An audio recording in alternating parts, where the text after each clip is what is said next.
Hi hello ಎಲ್ಲರಿಗೂ welcome back to my channel. ಇವತ್ತಿನ recipe ಕಡಲೆಬೇಳೆ ಪಲ್ಯ. ಕಡಲೆಬೇಳೆ ಉಸ್ಲಿ, ಕಡಲೆಬೇಳೆ ಪಲ್ಯ, ಕಡಲೆಬೇಳೆ ಉದುರು ಪಲ್ಯ ಅಂತ ಕರೀತಾರೆ. ಒಂದೊಂದು ಕಡೆ ಒಂದೊಂದು ಥರ ಕರೀತಾರೆ. ನಿಮ್ಮ ಕಡೆ ಏನಂತ ಕರೀತಾರೆ ಅಂತ ಕಮೆಂಟ್ ಮಾಡೋದನ್ನು ಮರಿಬೇಡಿ. ಈ ಕಡಲೆಬೇಳೆ ಪಲ್ಯಗೆ ಏನೇನು ಬೇಕು ಅಂತ ನೋಡೋಣ ಬನ್ನಿ.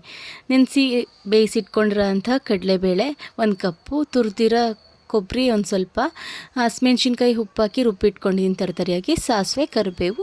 ಈಗ ಹೇಗೆ ಮಾಡೋದು ಅಂತ ನೋಡೋಣ ಬನ್ನಿ. ಮೊದಲಿಗೆ ಒಂದು ಬಾಣಲೆಗೆ 1 ಸ್ಪೂನಷ್ಟು ಎಣ್ಣೆ ಹಾಕಿ ಸಾಸಿವೆ, ಜೀರಿಗೆ, ಕರಿಬೇವು ಹಾಕಿ ಸ್ವಲ್ಪ ಫ್ರೈ ಮಾಡ್ಕೋಬೇಕು.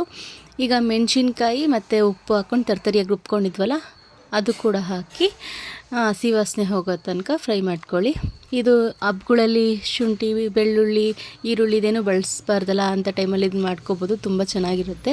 ಇದಕ್ಕೆ ಯಾವುದೇ ತರಕಾರಿ ಬೇಡ, ಈರುಳ್ಳಿ ಬೇಡ, ಏನು ಬೇಡ, ತುಂಬ ಚೆನ್ನಾಗಿರುತ್ತೆ. ಈಗ ನೋಡಿ, ಬೇಯಿಸಿರೋ ಅಂಥ ಕಡಲೆಬೇಳೆ ಹಾಕಿದ್ದೀನಿ. ಕಡಲೆಬೇಳೆನೂ ಹಾಕ್ಕೊಂಡು ಚೆನ್ನಾಗಿ ಫ್ರೈ ಮಾಡ್ಕೊಳ್ಳಿ. ಫಸ್ಟ್ ಹಸಿ ಖಾರದ್ದು ವಾಸನೆ ಎಲ್ಲ ಹೋಗ್ಬೇಕು, ಚೆನ್ನಾಗಿ ಫ್ರೈ ಆದರೆ ಇದು ಟೇಸ್ಟ್ ಚೆನ್ನಾಗಿರುತ್ತೆ. ಕಡಲೆಬೇಳೆನೂ ಹಾಕ್ಕೊಂಡು ಸ್ವಲ್ಪ ನೀಟಾಗಿ ಫ್ರೈ ಮಾಡ್ಕೊಳ್ಳಿ. ಆಮೇಲೆ ರುಚಿಗೆ ತಕ್ಕಷ್ಟು ಉಪ್ಪು ಹಾಕ್ಕೊಳ್ಳಿ. ರುಚಿಗೆ ತಕ್ಕಷ್ಟು ಉಪ್ಪು ಹಾಕ್ಕೊಂಡು ಮಿಕ್ಸ್ ಮಾಡ್ಕೊಳ್ಳಿ ಚೆನ್ನಾಗೆ.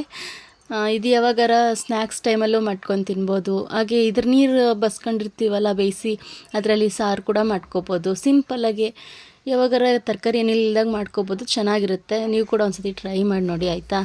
ಈಗ ಕೊಬ್ಬರಿ ಹಾಕ್ಬಿಟ್ಟು ನೀಟಾಗಿ ಮಿಕ್ಸ್ ಮಾಡ್ಕೊಳ್ಳಿ ಅಷ್ಟೇ.